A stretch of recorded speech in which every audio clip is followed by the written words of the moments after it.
All right, so I welcome you to today's session. We're going to be discussing how you can shrink an enlarged prostate in 7 simple steps. So I anticipate that this session would be very, very short, concise, and straight to the point. Okay, but before I get started, I want to give a security note that I would never call you to inform you about my Zoom sessions. All I have to do is let you know on the WhatsApp group and via email. So if anyone calls you saying that they are from me or that they know me and that I'm hosting a Zoom session and they would send you a code, please block that person. They are simply using my name to get the best of other people. Okay, so let's get straight into it. So a prostate is a gland that supplies seminal fluid to the sperm. Okay, and the prostate lies, it surrounds the tube. It surrounds the tube beneath your urethra. So this is your bladder. This is your bladder that stores urine. And this tube, if you follow my mouse, is the urethra. And that's where you pass your urine from. Okay, so this prostate gland, the function is to supply seminal fluid to the sperm. Okay, so when this prostate gland gets bigger, because of the position of the prostate gland, you can see that it's going to interfere with urine flow. Okay, and when it gets enlarged, sometimes, not all the time, it can turn cancerous. Okay, so this is the function of your prostate gland. This is where it is, and this is the function. Okay, now when your prostate gland begins to enlarge, there are some symptoms that you would experience. So you can have pain in your penis or your testicles. You can have the frequent urge to pee, okay, because this is obstructing the urethra. You can also have pain while peeing or while ejaculating during sex. You may also feel the need to get up at night to pee, okay? So some of you that complain that you're always waking up at 2 a.m., 3 a.m. in the morning to urinate, possibly you may have an enlarged prostate gland, okay? It's also one of the reasons people have erectile dysfunction. And it's one of the reasons you may have blood in your urine, as well as pain in your lower back or your hip or your chest. So I'm talking about this topic because of the complaints that I have gotten and the requests that I've gotten from some of my male clients to talk about how they can help themselves with an enlarged prostate. So erectile dysfunction is one of those things that affects the majority of men. And then prostate issues is the second thing. Okay, so there are similarities between the two. So if your prostate gland is enlarged, then you may have issues with your erection when it's time to have sex. Okay, so let's talk about what causes this. The very first thing is age, because generally men over age 40 have an enlarged prostate gland. Okay, it just comes with age. However, it shouldn't grow to the point where it becomes an obstruction to you and the activities that you have to do as a man. Okay, now the next thing is your prostate enlarges because of the hormones that activate it. So your prostate gland senses hormones and it acts in accordance to the level of secretion or how much hormones you secrete on a day-to-day basis or frequently. Okay, now as a man, you have certain hormones that are very important to you, like your testosterone, your estrogen. You want to keep your testosterone high, you want to keep your estrogen low. But one of the hormones that your prostate gland responds to is a hormone that we call insulin. Okay, now when insulin gets too much in the blood, more than you need, we call it hyperinsulinemia. Okay, now hyperinsulinemia is one of the things that affects almost everyone. As long as you are a regular average person eating the way everybody else is eating, you most probably have hyperinsulinemia. Okay, and when you have a chronic case of hyperinsulinemia, then you are termed as a pre-diabetic patient, or when it gets too much, too extreme, then you are termed as a diabetic patient. But many of us walking this earth Okay, even people in their 20s now. I recently learned a story of a 26-year-old who has type 2 diabetes. If it was type 1, I would say, okay, that can start from, a very young age. But if 26-year-olds are now dealing with type 2 diabetes, then we have a very serious problem. Okay, so majority of us moving around are pre-diabetic. Okay, many of us just don't know. And many of us are dealing with hyperinsulinemia. Okay, and this is one of the causes. It's the major cause of many things that we struggle with in this day and age. Okay, so let's talk about hyperinsulinemia and how we can bring it down, because the other hormones like testosterone and estrogen don't affect your prostate gland as much as hyperinsulinemia would affect it. Okay, so I have this little video here to show you when you have hyperinsulinemia, when you have too much insulin just roaming around your blood vessel. Insulin, this pink ball right here, what it does is to store fats. So as you can see, what's going to happen is it would release this fat ball, and it will give it to this particular cell here. Okay, you can see the organelles in the cell. This can be the mitochondria, this can be the nucleus, just visual representations, okay? And you can see that you have these huge fats inside a specific cell. Now, this cell can be any cell in your body. And in this topic that we are discussing, which is prostate enlargement, it is your prostate gland. So by the time insulin is so high, it just stores fats. That's the work of insulin, to store fat. So it would take up fats from the foods that you've eaten, your carbohydrate foods, turn them into triglycerides, turn them into VLDL, and then store them for later use. Okay, that's the function of insulin. So as it begins to store fats, your cells become enlarged, and it will then lead to this enlarged prostate that you have over here. Okay, so let's talk about how you can tackle hyperinsulinemia. Okay, so the first thing you want to do is you have to eliminate all forms of sugar. All right, now added sugar, white sugar, brown sugar, there's no difference between brown sugar and white sugar. Okay, eliminate things like your soft drinks, your desserts, your sodas, added sugars that we eat, biscuits, cakes, all these things, you have to eliminate them. Now, you also have to be watchful of natural sugars from high sugar fruits. So not all fruits are high sugar fruits. And if you are not diabetic, the sugar in fruits is not enough to cause you harm. Okay, it's only when you are diabetic that it becomes a concern for you. But if you eat fruits when they are in season, you eat them as a normal human being should, then your natural sugars from fruits should not bother you. Okay, but when you're dealing with an enlarged prostate to the point where you are having difficulty urinating, it's causing you to have erectile dysfunction, you are on so many medications, and you just want to shrink it, the best thing you can do for the meantime is to let go of even the natural sugars that you get from fruits. Okay, so we know that fruits are healthy for us and they have certain antioxidants, but you can get those antioxidants from other sources like your plants and your meats. Okay, the next thing you want to do is to avoid all forms of grains. Now, we have this misconception that brown rice is better than white rice, or that wheat bread is better than, your white bread, or that oats are healthy. Now, the thing with oats and the thing with grains is that right from when you begin eating them, you have this enzyme in your mouth called amylase. And amylase is going to start breaking down your wheat, your corn, your rice, your oats.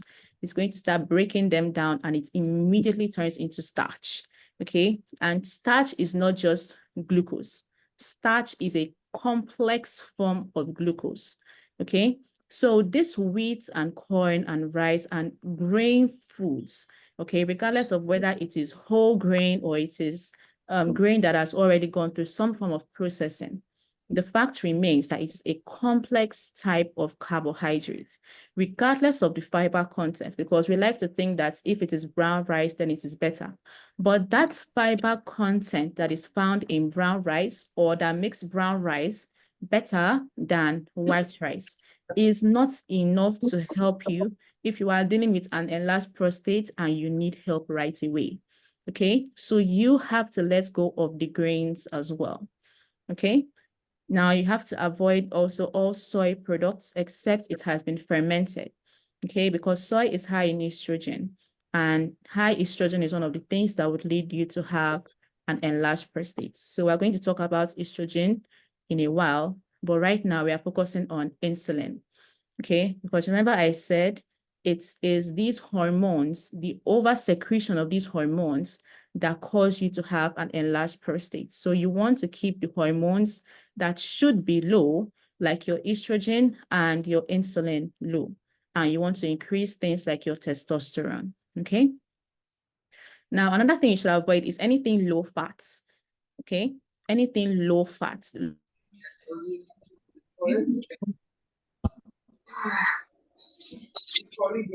What were you mentioning?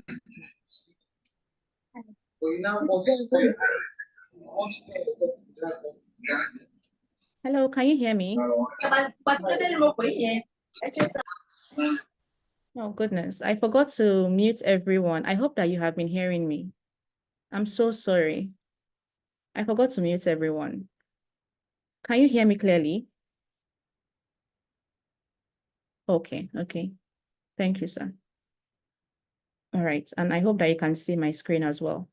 So before I got cut off, I was saying that you should avoid anything low fat, okay? We also have a popular misconception that fats is going to make you fat, or that fats are unhealthy for you, okay? The truth is, fat is your body's most preferred source of energy, okay? It's your body's most preferred source of fuel, okay? It's because we are very low on fats that we depend so much on carbohydrates. Do you know that carbohydrates is not essential for you to be alive as a human being? If you completely stop eating carbohydrates today, nothing is going to happen to you, except, because you've been eating carbs your whole life and it's like a withdrawal from for you. So you would experience withdrawal symptoms, okay? You'll experience things like headaches for the first 3 to 4 days. But if you get past that and you completely base your food on 0 carbohydrates, you just eat your fats and your protein, you are going to flourish, and you would even do better than people who are taking carbohydrates. Okay, so we need to make the switch. Instead of focusing on getting our energy and fuel from things like carbohydrates, we have to go back to our body's most preferred source of fuel, which is fats. Okay, so anything that says low fats, that means that that particular product or that particular food had fats in the first place. Okay, and then it had to undergo some form of processing to then turn it into a low fat product. Okay, the key to you eating right when it comes to your diet is to eat your foods directly as they are sourced from nature. Okay, God would not give you foods that are bad. Okay, so eat your foods directly as they come from nature. You don't have to do so much processing to get the nutrients that you need. Okay, that is the key to a healthy eating pattern. Okay, do or eat foods that have very, very minimal processing. But most of the foods that we have today are very, very processed. They come in packages now. Okay, so try to eat foods as they come. Okay, and you would realize that if you are eating foods as they come, or if you have been eating foods as they come with very, very minimal processed foods and foods that come in packages, you won't be here today. Okay, we won't be talking about certain things. You'd be a very, very healthy human being, accompanied with fasting as well. You'd be a very, very normal human being. Okay, so let's limit or completely avoid anything that tells us that is low fat or 0 fats. You need fats. It's your body's most preferred source of fuel. That is what your brain runs on. okay, not carbohydrates. Your brain runs on ketones, okay, and that is simply fats, okay. Why do you think that your body changes excess sugar into fats? Why do you think so?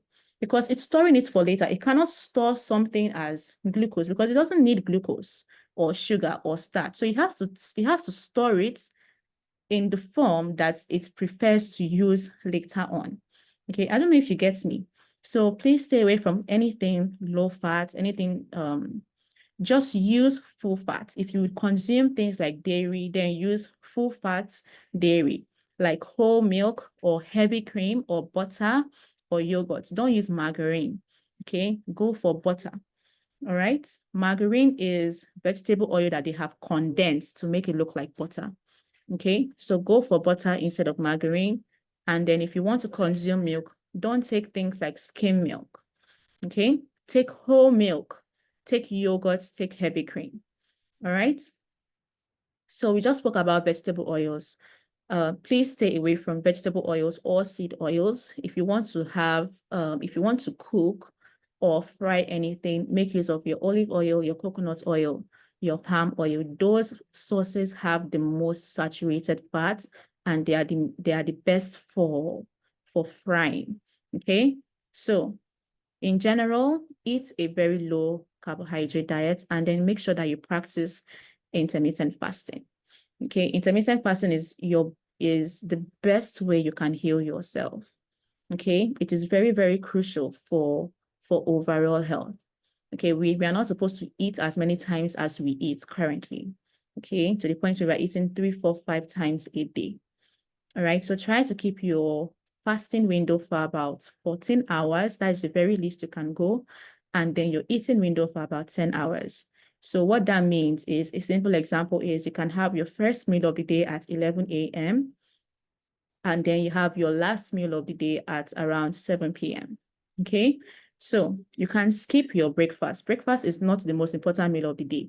There is no scientific backup that shows or proves that your breakfast is the most important meal of the day. Where we got that phrase from is from cornflakes. That's the tagline that they use in selling their products. Okay, that breakfast is the most important meal of the day. It's not. So if you can extend that night fast, okay, by extending that night fast, you are giving your body time, because if you realize you are quite hungry in the morning, right? That means that your body is releasing insulin. Insulin makes you hungry.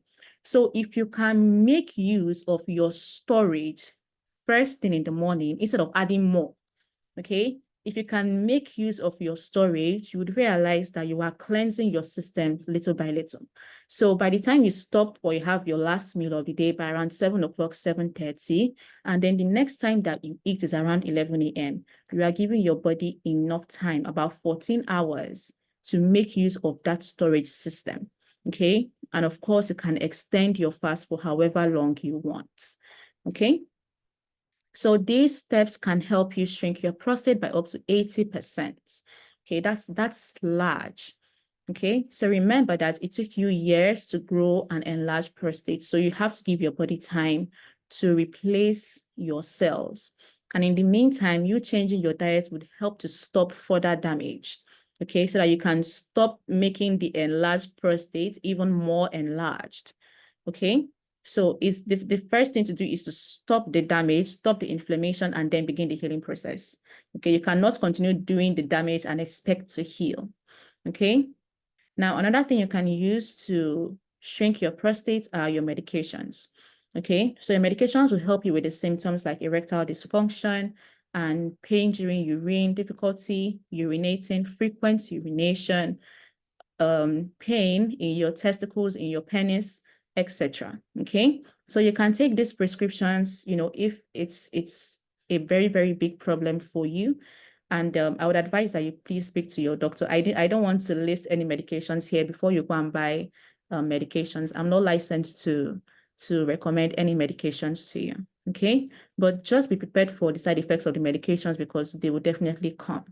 Okay, and some of them are not funny at all. So remember that your dietary changes take up a very huge chunk for you, 80%. Okay, so you can take your medications whilst working on your diet so that you can let go of those medications as soon as possible. Okay, now let's talk about other hormones that are involved. So we've been speaking on insulin and how we can lower our insulin levels. Okay, so the next thing you want to focus on is your testosterone. Okay, if you have a very low testosterone, it can lead you to have an enlarged prostate. So please work on increasing your testosterone levels. A higher testosterone comes majorly also from proper dieting and proper dieting practices. So if you observe everything I'm telling you about bringing your insulin down, your testosterone is going to go up, okay? And generally, men have a lower testosterone as they age, okay? Now, estrogen is one of them also. When you eat too many carbs, especially when you are eating carbohydrates and you are living a sedentary lifestyle, okay? You don't do much activity. You don't move around enough. You know, you go to work in the morning and you are on your laptop all day until 8 o'clock, 9 p.m. That's when you get home, you then eat. So living a sedentary lifestyle is what's going to make your estrogen go higher. And as your estrogen increases, the size of your prostate increases as well. Okay. Now let's talk about some supplements that can help you. So supplements may not do much for you. It takes up about 5% of the work for you. Now, some people have good experiences with supplements when it comes to their prostate gland, okay? While other people don't have, you know, the great experiences with supplements working on their prostate gland, okay? But if you do want to get supplements, I would recommend getting stinging nettle supplements and pumpkin seed extracts, okay? So you can just take this, you can take a screenshot of this and type it into Google and see how you can get them in Nigeria. I don't have a supply for stinging nettle supplement and pumpkin seed, but it's something that you can definitely get. Okay. All right. And this is where I got all of my information from, just in case you want to do more reading on your own. So I'll be doing this now in my live sessions, presenting you with the research backup. Okay. So if you would like to read more, just let me know. I would send you the PDF file of this presentation so that you can click these links and read more for yourself. Okay. Just in case you want to verify what I am saying. Okay. All right. So that's all for tonight. Any questions, please? And if there are no questions, you are free to go. Please share this video with someone who you think would need it. Okay, I think that's it's very valuable information, and I'm doing this video because I got a lot of requests on prostate health. Okay, all right, so we are done. Thank you for joining me live. Any questions, please? And if there are none, you are free to go. Thank you.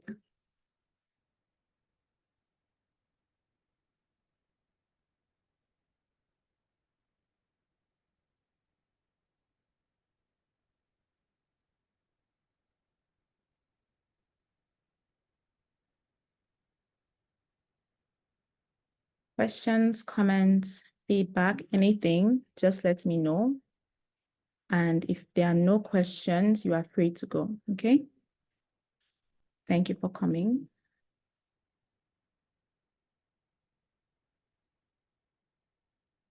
You are welcome.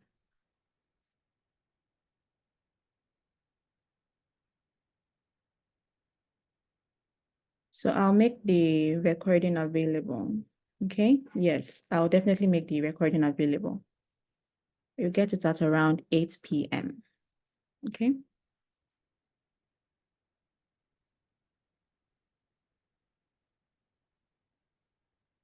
How good is gabapentin in the treatment of prostate enlargement? I haven't heard of gabapentin, but let me take a note of it and let me get back to you, sir, okay?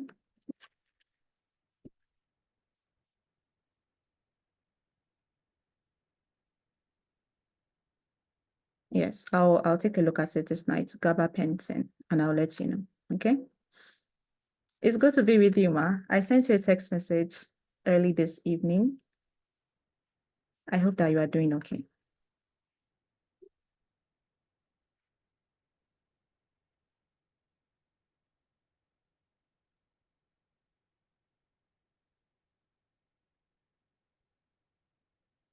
Okay.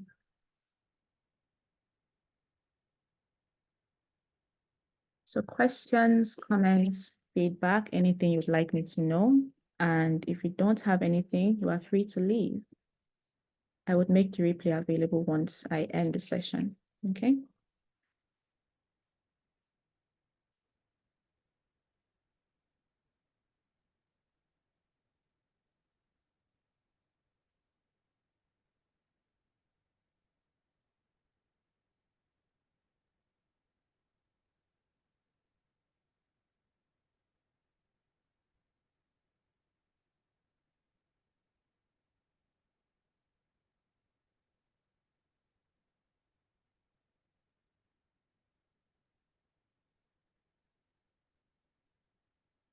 All right. So I take it that there are no other questions or comments.